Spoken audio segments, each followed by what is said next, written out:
Something to think about this morning. How much do you like your job? According to a new study, 70% of Americans are unhappy with their current employment. Nearly 3/4 of Americans plan to look for a new job this year.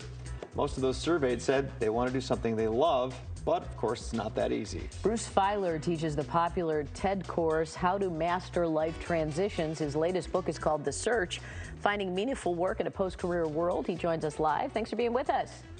Good morning. Nice to be with you. Thank you for inviting me. So give me an idea why people are so unhappy at work. Is this all of a sudden, or is this just had been happening for a long time?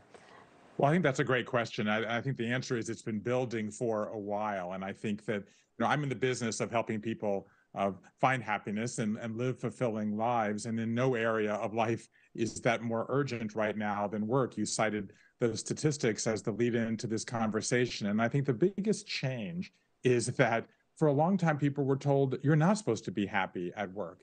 And what's happened now is that this new generation of workers who are younger, right? Half of all workers now are millennials and Gen Z, predominantly female and increasingly diverse. They're saying we're not going to buy in to this old paradigm. Like, we want work that gives us balance and meaning and fulfillment and flexibility. And so this tug of war that we see in the workplace right now is a reflection of how this new generation of workers wants a new relationship to work. You write about a work quake and that we experienced 20 of these work quakes. What are those?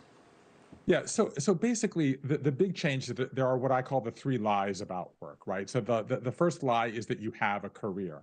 That was an idea invented a century ago, only for men. The idea that you pick an occupation at 21 and you stick with it the rest of your life. We have much more fluid work lives today. And you mentioned this word workquake, which is the word I use to describe these moments in our lives when we're either forced to or we choose to rethink or reimagine what we do. And the interesting thing about workquakes is not just that we go through them 20 times in our lives, that's every 2.5 years.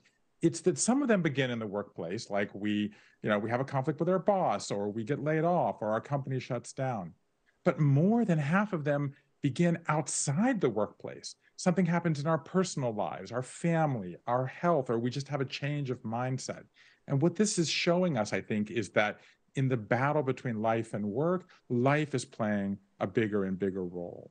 So what do you recommend people do to be happy? You shouldn't Yeah. pick a job that you like and stick with it? That sounds like a career. Sounds like what you should do.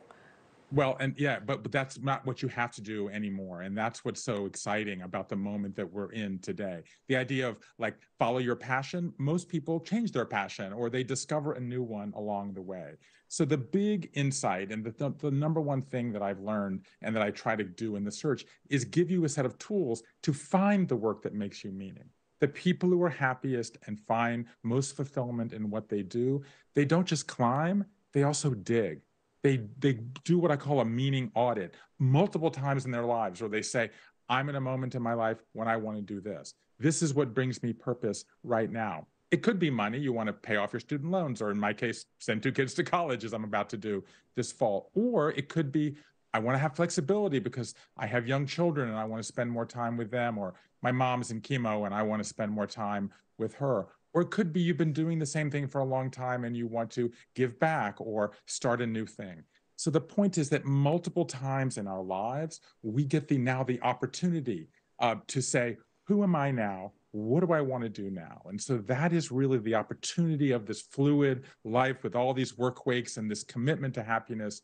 If you ask the questions that I outline here, I call them 21 questions to find work you love, you can find work that brings you meaning, gives you happiness, and gives you the success you deserve on your own terms.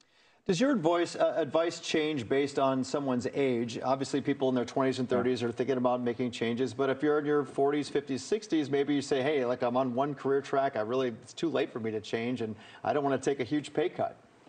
Yeah, I think that's a great question. And I think the exciting thing, in some ways, the younger workers have led this change, and those of us who are older get to, in a sense, benefit from it. So the way we've talked about career, the entire sort of 100 years there's been the idea of a career has been about a ladder, right? A track. Even the idea of a resume is a series of each job is supposed to be bigger or better. But the truth is, you might measure it by money, or benefits or salary, but you also may now measure the meaning you want by giving back, by self-expression, by fighting climate change or getting involved in politics or your local church or neighborhood. So a great opportunity of today is you don't have to only do what you thought you wanted to do at 21. You can change whatever, whenever you want, for as simple a reason as you want to do something different. So the key metric here is when you are in a work week, say, who am I now? What is my purpose today? I want to do work that right now gives me the meaning that I can define at this moment in time. For more, you can check out brucefeiler.com on Twitter and Instagram. Thanks for being with us. Thank you, Bruce. My pleasure.